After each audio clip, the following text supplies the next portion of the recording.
Allow me to set the stage. A massive black screen stands in front of a large TEDx audience. Robert Fogarty walks out with an ode to Bob Dylan's opening sequence of Don't Look Back. You know, the scene where Dylan holds up cue cards with the lyrics of Subterranean Homesick Blues as his distinct voice sings in the background of his strong, postured body and closed mouth. John is in a basement mixing up the medicine. I'm on a pavement thinking about the... He stands there, silently and strong, as his photographs play on the large screen to his right.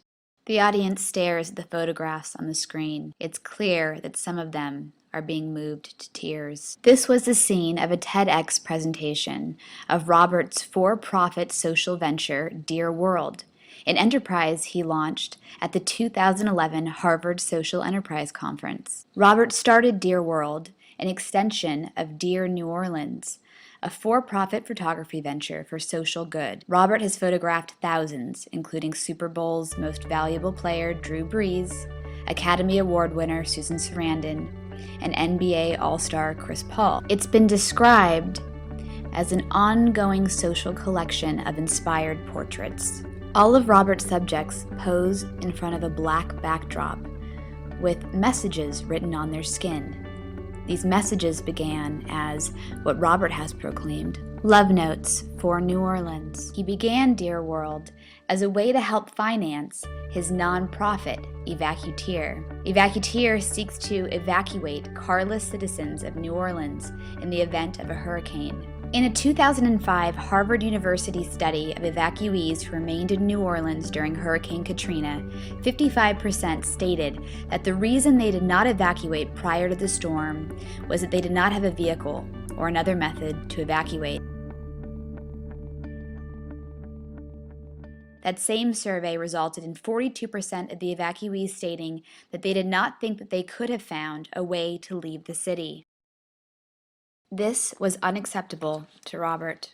In 2008, Robert was working for the mayor's office when Hurricane Gustav began its most ominous direction, heading right for the most vulnerable city in America. Robert was in charge of evacuating tens of thousands of people. He had an idea to recruit community leaders, the guys that people from these neighborhoods know and trust. Robert had 219 volunteers help evacuate 18,000 people. It was the largest hurricane evacuation in the United States history. Through founding his organization, Robert was able to speak up on the failures and inefficiencies of New Orleans emergency management. Robert was innovative in his approach. He, for example, questioned the effectiveness of the small, unseen government signs placed around the city as meeting points for evacuees to be picked up.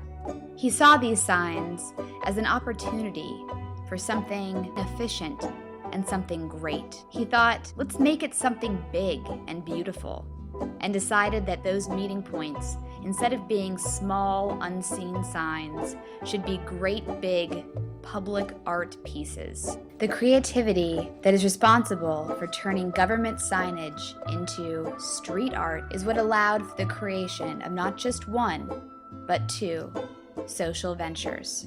So first of all, I want to so appreciate you for taking the time to do this interview. Thank you. So I want to start with some questions, if that's all right with you. Sure thing. I think that you may be the youngest of all the social entrepreneurs being interviewed for these podcasts. Do you feel that your age has helped you with your endeavors, or do you think it's hurt you in any way? As I get old, now I'm kind of been here 4.5 years. I've always played the kind of young kid card. So I think it kind of helps you a little bit to be high energy and maybe perhaps a little out there. And, I can't really play the kid card anymore because there's a lot of responsibility. But I think if you can kind of maintain your youthful energy, perhaps the things that come a little easier with some time under your belt will be even easier. Do you feel a responsibility to your subjects that you photograph with the stories that they want to tell or that you're helping them tell? Well, I tell 3 stories. Cancer Free is the one that comes to me first, and that's, this guy who wrote, it was at just a random event, and it was pre-Dear World officially launching. That was one where, he was crying, and I was I was really scared to be in this really intimate moment with these two people and taking their photo, and I was like, God, I hope I don't mess this up. And then I'm going to college, which is a kid named Daryl Scott, who just has this beautiful smile and symbolizes everything that's right in the world. And then last is a friend of mine named Masato Iijima, who survived the earthquake in Japan, who's married to an American guy, and she wrote "It's Okay" on her body, and it was kind of the last lines of a speech she gave to some Japanese Americans who were supporting the relief efforts in DC. And she said, like, with the support that we have here today, I know there's going to be a time where it's okay back home. Those are the three that stand out. There's many, many more. You were largely responsible for the largest hurricane evacuation in the United States history. And because of that, you were featured on CNN. You were or have been a keynote speaker at Harvard Social Enterprise Conference. You are a featured participant at Clinton Global Initiatives.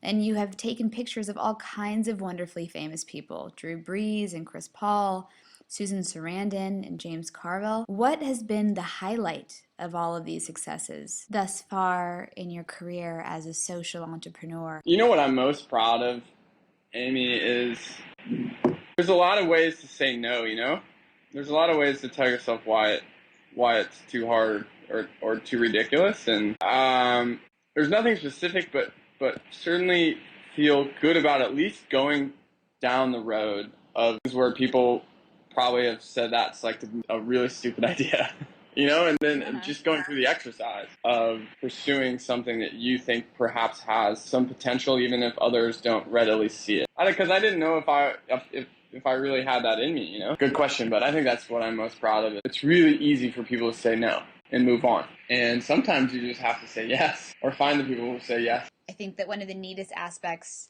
of the emerging field of social enterprise is the network of social entrepreneurs who seem to be such a collaborative group.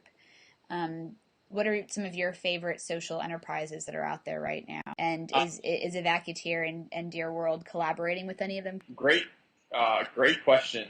So I just met Scott Harrison from Charity Water. He's an inspiration of mine. He sat for a portrait. I think he's incredible. I think the guys at Warby Parker, I met the CEO of Warby Parker as well, who's the eyeglass. They do 1-for-1 eyeglass. Yeah. Eyewear. In New York, right? In New York. So I hung out with him last week. I'm just now starting to be in those conversations with those kind of guys. There are some really awesome people who are rethinking, what it means to build business. I usually just feel like the random misfit in the room. A misfit or not, you have had numerous experiences in being a social entrepreneur. What have been the most valuable lessons that you've received? Could you share one or two with us? There's always going to be tough times, and you're going to need to have an inner circle who you can lean on. And I feel like I have that, and I'm really lucky to have that. Thank you, Rob. It's been awesome talking to you. I really enjoyed this conversation. I think that you're making a real impact in the social enterprise world, and we are all looking forward to your future innovations. Why should this guy, Robert Fogarty, be our star social entrepreneur? Because, like he said... Good question, but I think that's what I'm most proud of. It's really easy for people to say no and move on. And sometimes you just have to say yes, or find the people who say yes. Maybe this time we are the ones to say yes.